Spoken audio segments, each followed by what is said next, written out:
Welcome to Heart Nurses, brought to you by the Preventive Cardiovascular Nurses Association. PCNA's mission is to promote nurses as leaders in cardiovascular disease prevention and management. Welcome to the first of a three-part mini-series focused on type 2 diabetes, GLP-1 receptor agonists, and cardiovascular disease. This episode is available for CE contact hours. Please be sure to follow the link in the show notes and to complete your post-test and access your CE certificate. In today's episode, we'll be discussing novel diabetes therapies, particularly GLP-1 RAs, and their impact on cardiovascular disease and cardiometabolic risk reduction.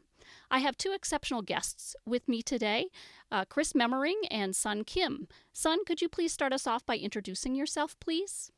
Yes, I am an associate professor of medicine in the Division of Endocrinology here at Stanford University.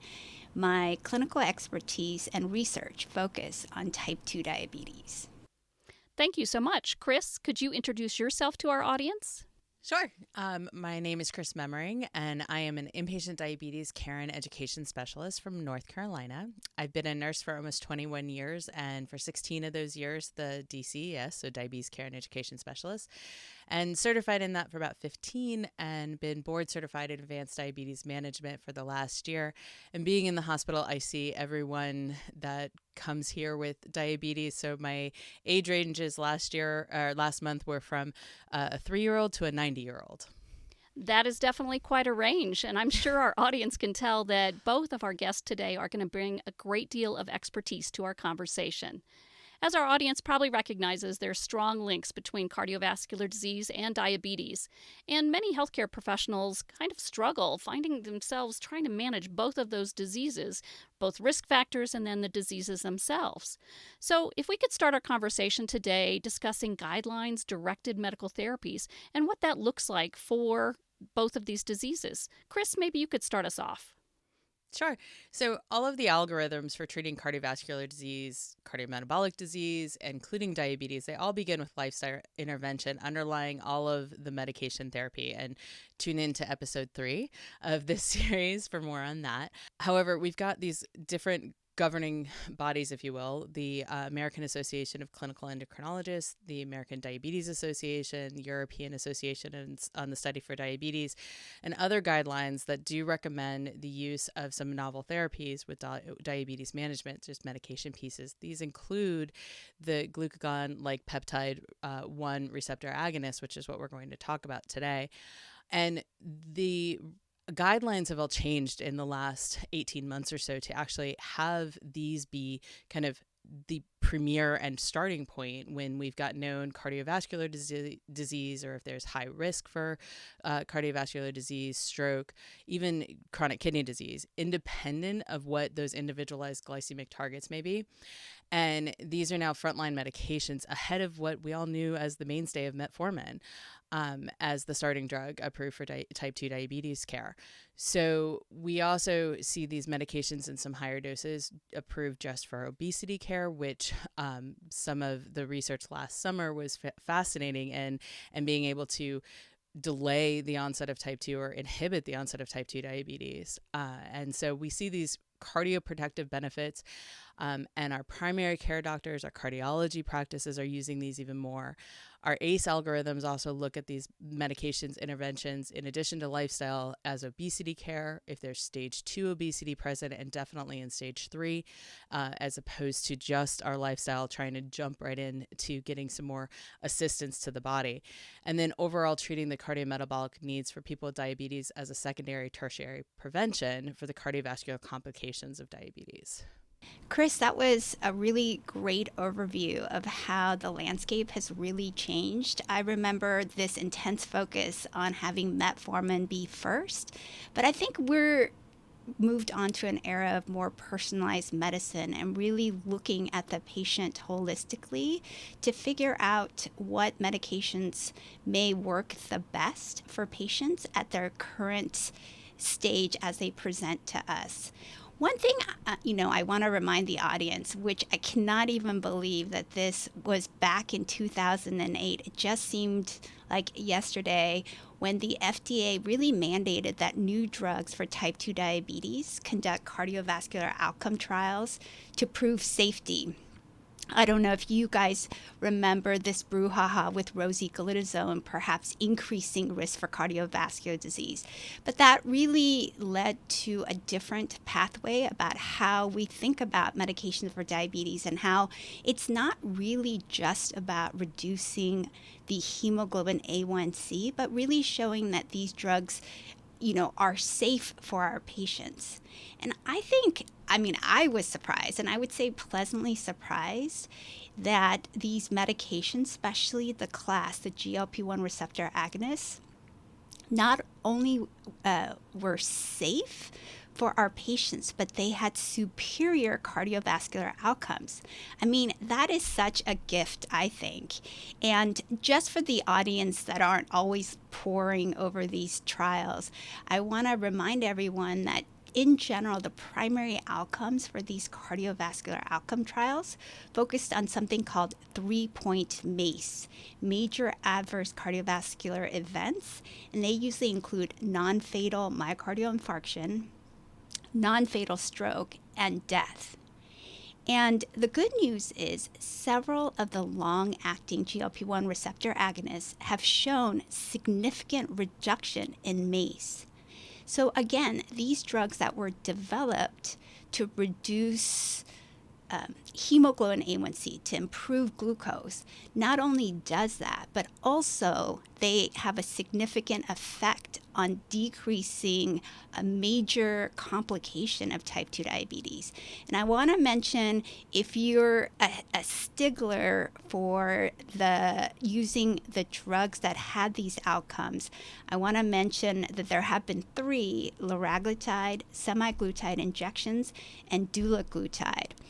So some people like to think of drugs as having a class effect, but I will mention within the GLP-1 receptor agonist class, some of the drugs have shown this benefit and some have not, but none have shown harm to our patients with diabetes. Yeah, and so in just learning more and more about these medications, it's always nice to know those studies. So if anyone is looking for those direct studies, in our show notes, we actually have a great review by Usher and Drucker of these specific, the cardiovascular outcome trials. It's from Nature Reviews Cardiology. It was published earlier this year. And the thing I really liked about this review was that they discussed the preclinical and the clinical studies and gave really great graphic and descriptive representation of the overall effects of the GLP-1 receptor agonists on the different parts of the body, but then looked at how each one of these looked at how they may help in terms of the cardioprotection and which ones from the group of medicines. One of my the craziest piece that I love about this medication on the diabetes side of everything is that it actually helps that improvement and reduction in loss of beta cells from these medications. So we get less glucose variability, which then helps decreases the effects of the hyperglycemia on the system, and how that hyperglycemia and that glucose variability, that's what we're looking for when we're talking about cardiovascular effects and how that can be enhanced and helped with all this.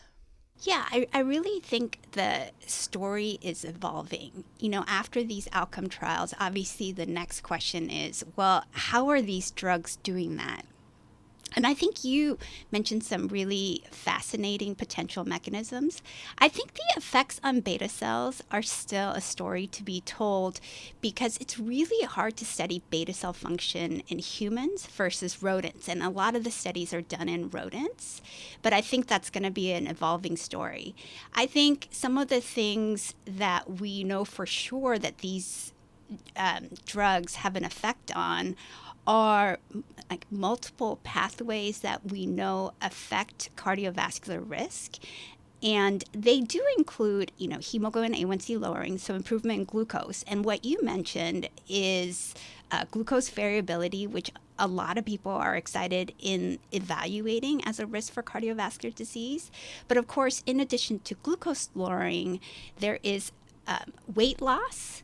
I still remember days where we were using drugs that helped lower glucose, but they may have an impact on increasing weight. And that's always a difficult sell to our patients as we're trying to help them with one aspect of their health, but knowing that the side effect may be something very unwanted.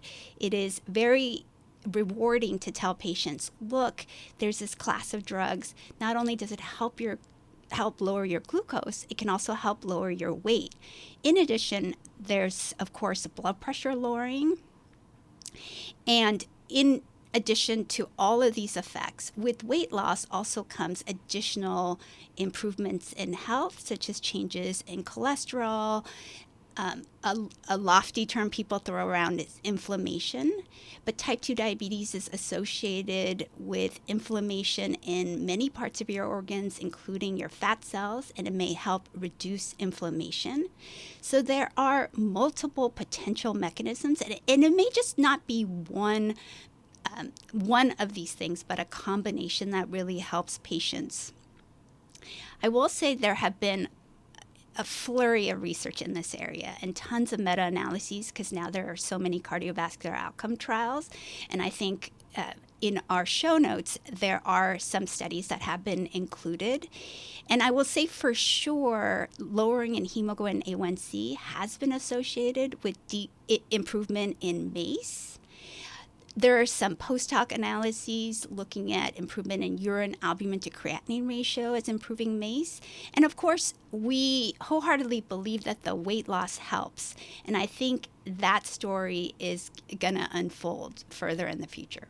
Yeah, it's to the point where we're seeing even more other pieces of the body. We're looking at our liver and our brain and how these drugs may be helpful in even Alzheimer's disease and NASH, or now it's called MASH, the metabolic dysfunction, steatohepatitis. But just looking at all that anti-inflammatory effects in the cardiovascular system and how these, so it's fascinating to watch the story unfold and just see how helpful these medications can become. And you mentioned the weight loss piece of this for sure. I mean, I know that I talk to patients about what medication plan we may start to work with, and that seems to be the one thing that they get onto, where we even though most of these medications are injectables, we start talking about those benefit pieces from that, and that's one of those that kind of gets them past that fear of injection even. All right, so Sun, I have another question for you on this. So last year's big news out of the European Association and the Study of Diabetes meeting, which just happened last week for this year. Last year, the big deal was that the GLP-1 receptor agonists in obesity treatments actually helped to prevent type 2 diabetes from occurring in half of the cases of people who were starting to take this. So what's the latest from last week's meeting for this year EASD? Right. I'm still recovering from jet lag, but I think it's sort of the excitement that, we both have about these class of drugs.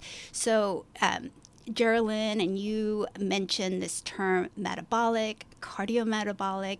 You also brought in, NASH, which is now MASH. So I think there's an excitement about not just single-mindedly focusing on lowering glucose, but looking at the whole milieu of the patient and improving, the heart, the kidney. And so there's this new term like cardio-kidney metabolic. But I think like you, what about the liver? What about the brain? It's really top-down metabolic. So I even think metabolic benefits encompasses what we're trying to achieve. I think there was a lot of interest in improving holistically the whole person and not just single-handedly focusing on glucose lowering. I will always also say there is so much excitement, and this was also true at the American Diabetes Association meeting. We call it all about the G's. And so today we're talking about one of the G's, GLP-1 receptor agonists. But as you know, we do have drugs that are now dual agonists. It's GLP as well as GIP. And then, there's another one coming out in the pipeline, the 3Gs. So it's GLP-1, GIP, and glucagon. And there's lots of combinations and new therapies. So you're gonna see more options for patients in this realm in the future. We have been speaking with Sun Kim and Chris Memering about GLP-1 receptor agonist and the excitement that's building around all of the kinds of mechanisms of action and how they might be used in patients with not only diabetes but with other diseases. We're going to take a quick break and we will be right back. More education, resources, and tools for your clinical practice. Visit pcna.net. You'll find CE courses, patient handouts, and more, all free to access. Visit pcna.net. Welcome back to our continuing discussion about novel diabetes therapies in cardiovascular disease risk reduction. We've talked a little bit about mechanism of action and how these particular drugs work. I hope we could talk a little bit more about the types of patients for whom they might be prescribed. Yes, of course. I think there's clear consensus that patients with type 2 diabetes with established atherosclerotic cardiovascular disease in particular benefit the most. However, that doesn't mean that this should only be reserved for this high-level tier, because as we've seen, these medications really have multiple benefits for patients, and they can also be disease modifying. Chris mentioned even the fact that potentially these medications started early could prevent diabetes. We're not at that stage, but you could see the potential for these drugs.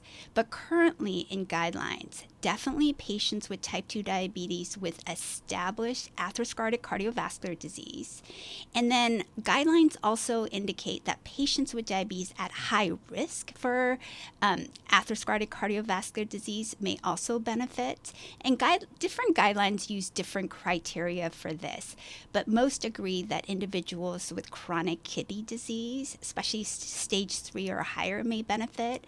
And then the American Diabetes Association also uses potentially age, 55 and greater, with obesity, hypertension, smoking, dyslipidemia, and proteinuria as a group that is also at high risk. Other guidelines may suggest using these class of medications for individuals who may have a 10-year cardiovascular risk of 10% or greater, and there's multiple different algorithms you can use to calculate that risk. Now, of course, I think Chris already mentioned that these drugs are also indicated for individuals with obesity, and the criteria for that are body mass index 30 or greater, or 27 with comorbidities associated with weight. And obviously they would already be indicated for people with diabetes, but it can include other comorbidities like hypertension, dyslipidemia, and there's a host of others, but those are the ones, especially if you're trying to get insurance approval. And so I think patients with diabetes with overweight, obesity are a great class. And at the recent meeting, there was this focus on considering investing early in these drugs to modify the disease, because we know that overweight, obesity has a tremendous impact on the pathophysiology also of diabetes. So addressing that can really lead to honing in on the root cause to allow patients to have a longer, healthful life. Right. So weight management's also become an issue with people with type 1 diabetes. Then you have to remember these medications today are not indicated for the treatment of type 1 diabetes, but they are indicated for the treatment of weight management.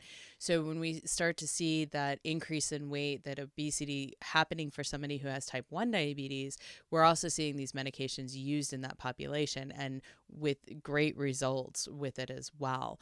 These are people that are injecting exogenous insulin to live, and that has its own risk pieces with it, including that weight gain and some insulin resistance that can come with it, especially with long-term diabetes. And then that increases the risk for cardiovascular disease. So we are seeing it in those patients as well. Again, it's there for the weight management, as it's not an indication for those with type 1 diabetes. One of the roles that healthcare professionals play is to help to discuss the risks and benefits of therapies with their patients. And I know that we've discussed quite a lot about the benefits of these particular kinds of pharmacotherapies. But what are some of the side effects with this class of medications? Yeah, these side effects have been in the news quite a bit recently as we're seeing the medications used for obesity treatments. And actually, there was a new FDA warning or side effect listed now for risk of ileus. The main adverse effects reported in these trials were all GI related. The medication works partially by slowing down our digestion of foods, and we don't eat quite as much with things. So there is that slowing of the gut down, which means that the GI related side effects include nausea, vomiting, diarrhea. The other adverse reactions are injection site issues with the injectable medications, of which all but one are. And they do appear to be highest with the short-acting versions, so the daily or the twice daily injections, and less issues with the long-acting, the once-weekly versions. And sometimes it depends on which one is being prescribed. One company's version of the once-weekly may be more tolerated than the other for people. And sometimes we're starting with one just because of the short-acting version they had been on, but they don't tolerate the once-weekly. So there's room to move with trying to try the other versions of these. One of the we talk about the significant weight loss. Technically, it's a side effect from these medications, but it's a good side effect with those, and it's one of the desired outcomes. And as long as it's not secondary to not tolerating any nutrition, so if we're not able to eat at all, and then we get a malnutrition issue, then we've got to take a step back. The risk of hypoglycemia is pretty low. It really depends on what other medications are being used along with the GLP-1 receptor agonists. And tolerability sometimes also comes with exposure to the medication. So there's this titration schedule that we have with these. We can't just always necessarily jump to the highest dose. And there's a reason for that titration schedule. I know people want to try and get it on board and get to that higher dose, but we do really recommend keeping in that titration schedule so that we can have less side effects and the body can get used to the medication. The other piece, and half of my job is the education of people and understanding their disease and their medications with this too, is the mindfulness about eating. We want to stop eating when you're no longer hungry, not full. The stomach takes longer to feel full than your body to say you're no longer hungry. So it's about mindful eating with that too. Because otherwise you can end up with huge amounts of bloating, abdominal distension, and just issues from that slowing of this food. And then we get more benefit from this too as we start to eat less with those meals, and we eat less postprandial glucose excursion with the changes in the food, but that mindful eating when we're taking with these medications. That's so great, all the information you just provided. I do also want to highlight, because people get so excited about starting these medications for their patients, they miss the education piece, and I think patients really need to be prepared for these side effects.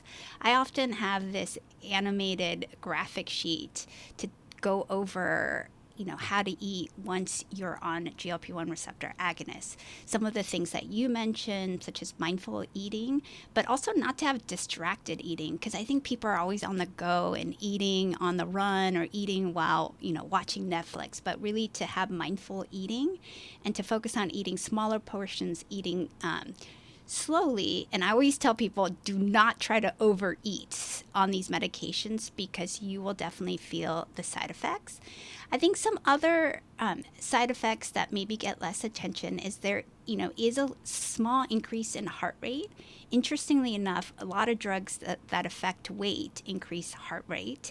It's generally not clinically noticeable, but it can be for some patients. And then another sort of potential adverse effect that I'm really putting a focus on is on progression of retinopathy. And there is a dedicated trial called FOCUS, which is going to be looking at this question that's supposed to come on in the next couple years. And so I'm really excited to hear those results, because when you're giving someone a medication that you're hoping to help, you obviously don't want them to have adverse events that can be harmful to the patients.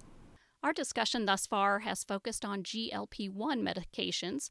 And are there any other novel therapies about which our audience should become familiar? Yes, so I alluded to this already, but really a lot of excitement about combination medication. There is already one that is currently available called tirzepatide, approved for patients with type 2 diabetes.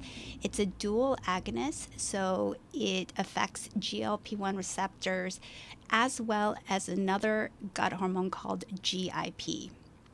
So I think the indications for that medication is going to grow, and we will have more in the pipeline as well, including other gut hormones and other hormones in general that affect weight and the glucose axis.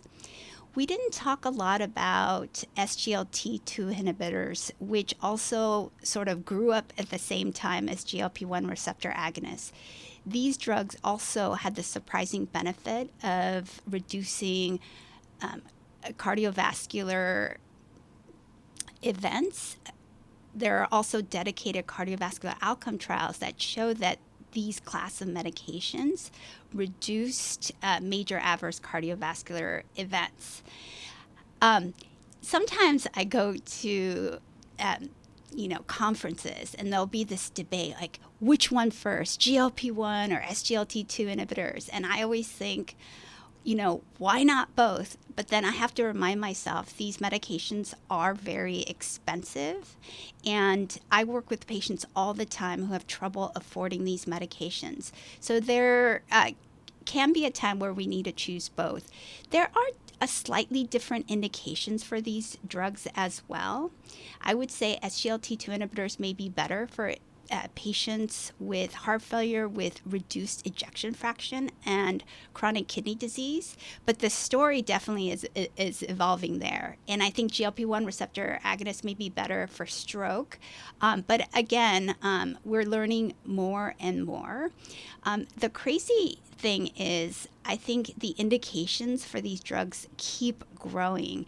We didn't talk about this, but there is a hint that GLP-1 receptor agonists in patients with obesity without diabetes may also have cardiovascular benefits. There was some hints and a teaser about the SELECT trial, so I'm also looking forward to those results. I love the more to come and those teasers that come out of our conferences. Right. We're like, really? Can we do it now? But I agree with you about the choosing both if we can with SGLT2 inhibitors and GLP-1 receptor agonists. We're able. I will tell you, my cardiologist would like to have both of them on board, if at all possible, but cost can be an issue, especially for patients on Medicare. One of the things I love about the GLP-1 receptor agonists is we also have them combined with some basal insulin as well. So we have this great copay cap for our Medicare patients, for their copays being no more than $35 for their insulin as long as it's covered. Well, the ones that were combined with the GLP-1 receptor agonist, the basal insulins they're included in that cap. So now these people who really need both these medications can have them and still be able to afford it. And it's a once daily injection for them without having to necessarily add more injections on the diabetes stuff. But then I can also get the cardiovascular benefit from all of that too. And so sometimes there's that piece. I mean, the nice thing about the SGLT2 inhibitors is they're a pill. So a lot of times it's easier for people. But it's also a matter of knowing and finding which versions on formulary. Sometimes it's one company versus another. You have to try one. We still have insurance catching up to standards saying we have to put everybody on metformin first, when actually these medications would be a lot better and keep the complications out there. But we also want to make sure that we're not enabling a disparity. Just because we know that these medications are expensive, and depending on what that coverage may be, we want to make sure that we're not just discounting these medications because of that cost. There are programs that can help with some of those pieces. Is there anything else that either of you would like to add? This is truly an exciting time to practice medicine. As you have heard, the GLP-1 receptor agonists have really given us a tool to help patients, especially with type 2 diabetes and patients who are struggling to control their weight. In addition, these medications affect multiple axes, including, the heart, the kidneys, but also an evolving story on the liver and the brain. So really addressing multiple metabolic health of the patient. My hope is that in addition, these medications help patients feel better, because I think for patients, it's really about how they feel, and that leads to patients eating better and exercising more. Thanks. So I would just add just some reminders from what we've already talked about actually with this too. These medications aren't without side effects. They're not without some potential issues and problems. But the benefits can just so outweigh those problems, the side effects. We need to make sure that we're educating about the medication, what to expect, how to utilize the medicine. One of the biggest things I remember to tell people is make sure you let it warm up to room temperature before you inject, because otherwise it really hurts and burns. And so it's not just throwing a new medication at the person. It's trying to help them understand why we're doing this, what to expect from it, and how it's going to help them in the long run. And I think that helps with any new medication. But I think that our colleagues in primary care and cardiovascular care need to remember those pieces as well, and because they started with us in diabetes care, so we and endocrinology, and so we got really good at remembering all these different pieces to educate about, and as we expand those different uses and the indications, that everybody is going to need to start to remember to talk about these and what to expect, and when there's a problem, when to call, and those pieces. But that education and keeping the person involved in their care and at the center of care, because at the end of the day, it's all about them. So, Chris, very well said. It's definitely a shared decision making, and because of the excitement about these drugs, I think sometimes caregivers can forget to actually include the patient in the conversation and to really share with them why we're excited about these medications. But they do have side effects. There are no medications without side effects, but they can be tolerable if, we take the approach that you outlined so well. Thanks. Thanks. Yeah, no, it's definitely something that diabetes care and education specialists really work towards, is keeping that patient centered and keeping us all on that same team. So I appreciate that. I'd like to remind our audience that this episode is available for CE contact hours. Make sure to follow the link in the episode show notes, and you will complete a post-test and an evaluation to access your CE certificate. We were so incredibly grateful to Sun Kim and Chris Memering for their joining us today and sharing their expertise on this particular topic about GLP-1s. We'd also like to thank Novo Nordisk for funding support for this podcast episode. This is your host, Geraldine Warfield, and we will see you next time.